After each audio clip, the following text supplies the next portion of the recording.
this next topic, how to pay off your Tesla or at least make $9,000 with your Tesla on Turo. We got a nice little write-up here from Gabriel that really he wrote up his experience with driving and renting his Tesla Cybertruck on Turo. We can see the TLDR is basically the current miles is at 9,385 miles. He rented it for about $200 to $300 a day and made $9,000 in 4 months. This is with 8 to 12 days rented per month. And it's essentially, from his words, this has covered my monthly payments. And in some months, I've even made a small profit. 95% of the guests have been fantastic. People just want to try it out. But he did have one little small accident, or maybe it's a big accident, depending on how you want to clarify it. He had to be reimbursed $2,200 for a windshield crack, which is probably not fun because that windshield is incredibly big on a Tesla vehicle. He insured through Turo and earned some of the $75% of the trip price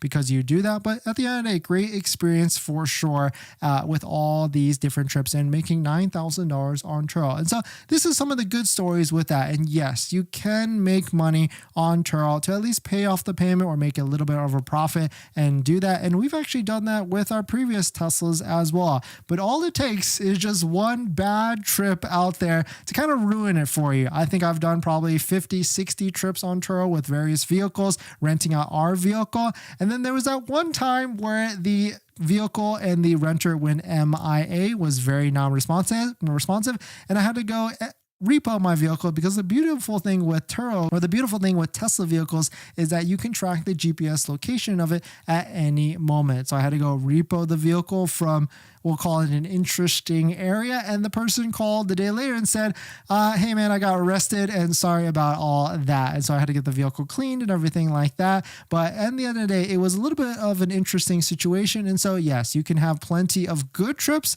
and then you could have one bad trip that, if you think about it, it's not even that bad because at least the car was completely fine. And we've had plenty of situations where all the rims have been curbed. I don't really consider it that bad because repairing a curb rim is not that bad at all. If you were interested in seeing that whole experience on YouTube, actually calling and repoing and everything, you should be able to YouTube Dennis Turo, and there should be a video where we Turoed the Model Y, and that's the one that actually went, this one right here, renting my Tesla on Turo, or a bunch of them out there if you're interested in taking a look at it. But definitely let us know what your thoughts on Turo are, and if you've done it already or if you're planning to do it, just a word of caution and a little bit of an FYI if you do it.